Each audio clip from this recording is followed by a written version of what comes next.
Muchísimas gracias, compañero presidente. Compañeras, compañeros,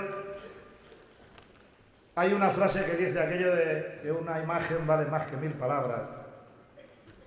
Y por lo tanto, como la imagen que vamos a mantener en toda la Unión General de Trabajadores, hoy y hacia el futuro, es la imagen de este Congreso Constituyente, voy a intentar, en pocas palabras, expresaros lo que piensa, cómo valora este acto democrático esencial vuestra Comisión Ejecutiva Confederal. Lo primero que tengo que deciros es algo que es muy claro, muy claro. Estamos cerrando el Congreso Constituyente de la nueva Federación de Servicios para la Movilidad y el Consumo. Estamos cerrando el Congreso Constituyente, pero la fusión empieza a partir de hoy. Hoy no ha terminado la fusión. Hoy empieza el proceso de fusión, porque hay que materializarla aguas abajo de la Unión General de Trabajadores. Primera consideración. Segunda consideración. Ayer, en el Congreso de la extinta Federación de Transportes, Comunicaciones y Mar, afirmaba alguien que sigue estando en la mesa, que aquella federación de la UGT tenía en su ADN la sectorialización. Pues la Comisión Ejecutiva Confederal, que cree que debe de incorporarse en el ADN de toda la UGT la sectorialización. Una sectorialización articulada sobre los terminales de las secciones sindicales, que sobre todo pueden tener viabilidad en las grandes empresas y en algunas medianas, y sobre el sindicato comarcal como aglutinante democrático del trabajo por la base hacia las pequeñas empresas. De manera tal que la Unión General de Trabajadores, que ha desarrollado muchas fusiones hasta el día de hoy, nosotros somos la organización que mayor esfuerzo de racionalidad económica, organizativa, etcétera, hemos desarrollado en el ámbito sindical, al menos en el ámbito sindical, a lo largo de estos últimos años. Esta fusión, a mi juicio, incorpora una nueva característica, porque viene a reflejar, con la apuesta por la sectorialización articulada, los objetivos que marcó el Congreso Confederal que celebramos ahora hace aproximadamente un año. Por lo tanto, ese es el otro elemento que debemos de tener muy claro. La aspiración de esta organización es la de racionalizar aún más nuestras estructuras. En el día de hoy sabéis que tenemos 6 federaciones de asalariados, indudablemente, hay otras organizaciones en el sindicato, y esas 6 son 2 de servicios privados, 2 de servicios públicos y 2 de industria. Y tenemos que seguir avanzando hacia los objetivos del Congreso por todos y todas conocidos. Porque tenemos, compañeras y compañeros, que mejorar nuestra eficacia en el trabajo por la base de nuestra organización. Y tenemos pocos medios.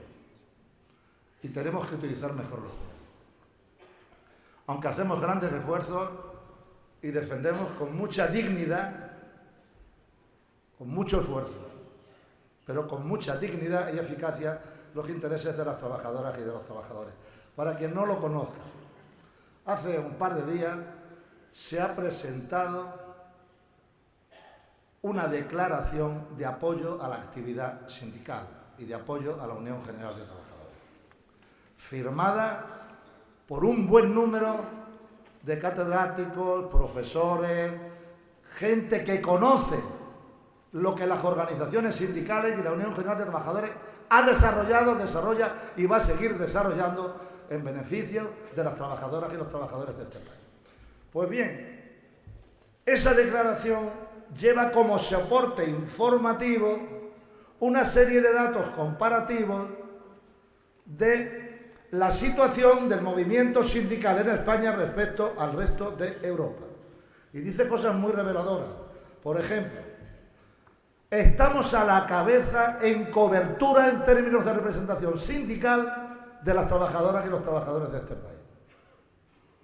Muy por encima de los promedios de la Unión Europea. Y para que tengáis una idea, claramente por encima, por ejemplo, del poderoso movimiento sindical alemán. ¿Y sabéis dónde estriba la diferencia? Que el movimiento sindical español ampara a través de la representación democrática a el 53% de las trabajadoras y de los trabajadores de las pequeñas empresas entre 10 y 49 trabajadores. Ese es uno de nuestros valores. El movimiento sindical de España no se circunscribe a las grandes empresas, sino que irradia al conjunto de la estructura empresarial, muy por encima de lo de otros países de Europa. Nuestro movimiento sindical ampara más y es más solidario a las trabajadoras y a los trabajadores que más lo necesitan, son las trabajadoras y los trabajadores de la pequeña empresa. E igualmente acontece con la negociación colectiva. Estamos a la cabeza, a pesar de las reformas laborales, en nivel de cobertura de las trabajadoras y de los trabajadores. Pero luego tenemos unas dificultades que vienen, a mi juicio, a acrecentar el esfuerzo y el compromiso de organizaciones como la Unión General de Trabajadores, como es la extrema dificultad que se produce como consecuencia de nuestras bajas tasas de afiliación, porque nuestro modelo de representación sindical no incentiva la afiliación. Obstáculos derivados de la alta temporalidad en el empleo y de la facilidad del despido. Y esas dificultades las sobrellevamos con menos medios. Si se tiene que definir en una frase el trabajo del movimiento sindical de nuestro país en relación con Europa, es que tenemos que hacer más esfuerzos.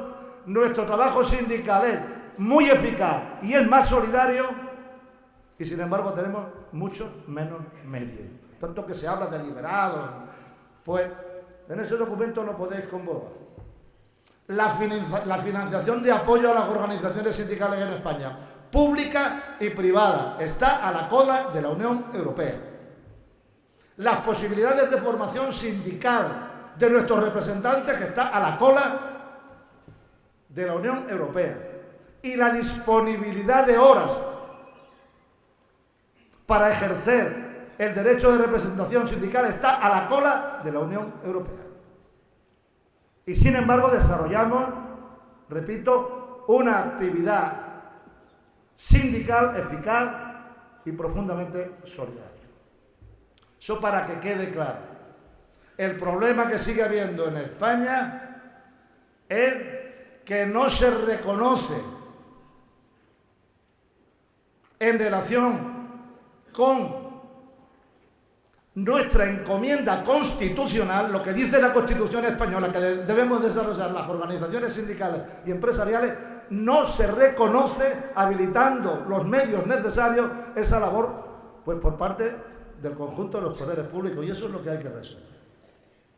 Para que podamos, compañeras y compañeros, y con esto quiero concluir, defender con más eficacia a las trabajadoras y a los trabajadores de nuestro país.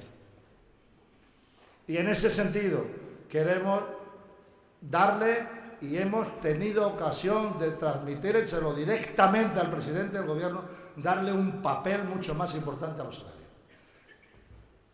Es decir, los salarios tienen que ganar poder adquisitivo en nuestro país. Es decir, no nos podemos lamentar de una situación inédita en España, como es a ver si lo digo bien, la desinflación, que es la preocupación que en este momento pues aprieta a mucha gente, y con razón, y no sacar las conclusiones oportunas. Si estamos en una situación de desinflación, es que la actividad económica está bajo mínimo y va a seguir bajo mínimo. Y no se puede pensar que la actividad económica va a repuntar porque expandamos más el sector sectorial, que tiene sus limitaciones objetivas. Y hay que darle, por lo tanto, un papel muy distinto a nuestra demanda interna. la demanda interna y los salarios tienen que ser el motor de la recuperación y del crecimiento económico, porque si no la palabra recuperación seguirá siendo una palabra sin contenido. Y si se sigue utilizando la palabra recuperación sin darle contenido, pues ya sabéis lo que puede ocurrir. Primero una expectativa, esa expectativa se convierte en falsa porque no se materializa. Eso provoca una frustración y de ahí vamos a la irritación. Y todo eso se debería de tener en cuenta. Nosotros lo tenemos en cuenta. Y queremos trabajar dando soluciones a los problemas de las trabajadoras y de los trabajadores. E intentando hacer compatible la búsqueda de esas soluciones a las trabajadoras y a los trabajadores con el desenvolvimiento en las empresas españolas. Y ahí los representantes empresariales que estáis aquí, que estáis asistiendo y que os agradezco profundamente como a los representantes institucionales vuestra asistencia, sabéis que ahí siempre nos podéis encontrar. Nosotros tenemos muy claro que preservar el empleo pasa también por preservar y buscar un punto de equilibrio en el ámbito de los sectores y en los ámbitos empresariales de nuestro país. Y así seguiremos trabajando y así lo seguirá haciendo esta nueva Federación de la Unión General de Trabajadores. Nada más, muchísimas gracias.